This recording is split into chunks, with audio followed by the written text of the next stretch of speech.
Hi friends, today we're going to look at how a pro wins a 1v1 in Apex Legends Season 8. We'll look at the things a pro does in a 1v1 situation that helps them win against almost every player they face in 1v1 situations, and we'll try and give you some tips on how you can win more 1v1s in Apex Legends Season 8. So some background to the video. Yesterday I had a stream, and on my stream we did a 1v1 tournament in the firing range. Essentially, my captains in my club on Apex Legends competed against each other for the chance to win Apex coins. And before we get into the tips, can I just say a big thank you to everyone that took part in the tournament, and all of you that stayed to watch it live on stream. You're all amazing. Those of you that competed were amazing. Those of you that watched and commented were also amazing. So thank you to everyone. Now, after some close games that we had in this 1v1 tournament, we got to the final between Xenoplex and Lee. Now Lee would go on to win that close match, and after this both of them would get the chance to face General Soggy for a chance to win more Apex coins. Now if you don't know who General Soggy is, you can check out my videos I've done on the Soggy squad, but basically he's part of the Soggy squad and he's a pro gamer, hence the title of the video. Anyway,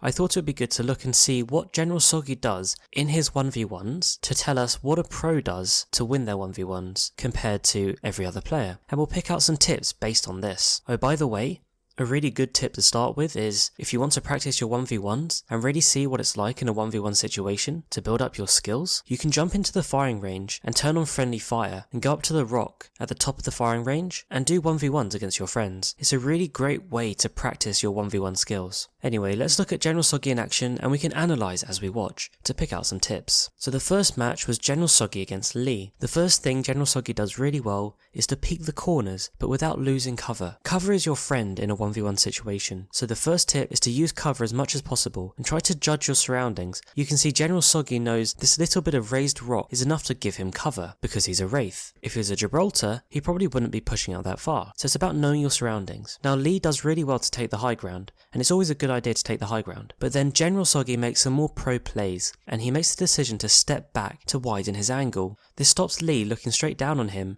and getting guaranteed headshots. Now at this point it just becomes a case of who can hit their shots. Both players have decent movement here, strafing side to side, but one thing General does that Lee doesn't is that General Soggy jumps to the left as he strafes. This makes Lee miss a few shots, while General still hits his. Now the next part is top tier pro plays. Lee retreats because he took a lot of damage, and General does two things really well here.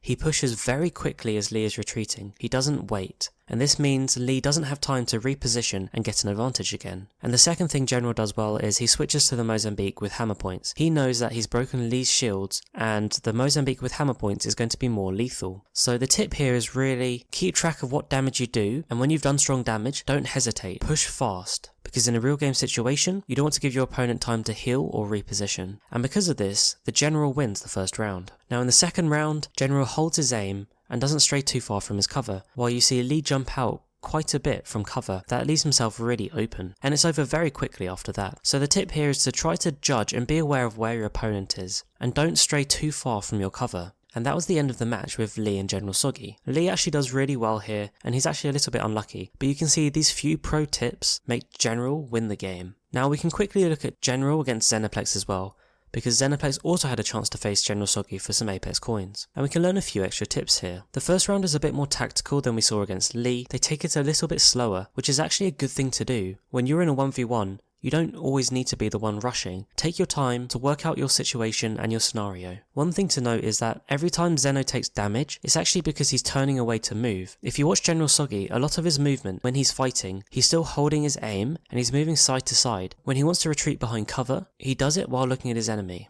So this is a useful tip to think about, and that's why it seems like he's hitting more shots. In the second round, it's more of a face-to-face encounter, and the main difference here is that General Soggy is just hitting his shots while strafing, and Zeno is actually strafing pretty well, but he's missing a few shots, and that can be the difference between being a pro player and winning your 1v1s and losing your 1v1s. So here's the tip. Any good player will be able to track your strafing movement. So if you're strafing really quickly, but you're still missing a lot of shots, the tip is actually to slow down your strafe and then prioritize hitting more of your shots while moving slowly. A slow strafe while hitting your shots will be more effective than a fast strafe while missing all of your shots. And just to finish it off, General again knows when the right time to push is, and he pushes with the Mozambique with hammer points. instead of the R301. Again, it's about knowing which weapons you've got and judging how much damage you've done, and using that information to then push your opponent with the most effective weapon. And as you can see, it makes a huge difference. Now I will say, Lee and Xenoplex are both very good players. They've got great FPS skills, and you can see that in the way they play. But only these little things that make the general a pro are the things that make him win in more 1v1 scenarios. As you can see here, making these little tweaks to improve your game can really help you win 1v1s in Apex Legends. And that's it, that's my guide for how to 1v1 by analysing a pro. Good luck to all of you in your 1v1 situations, keep a lookout for my next giveaway challenge, and I look forward to seeing you all on stream next Saturday, where I've got another fun challenge planned. For now though, thanks for watching, and I'll catch you later.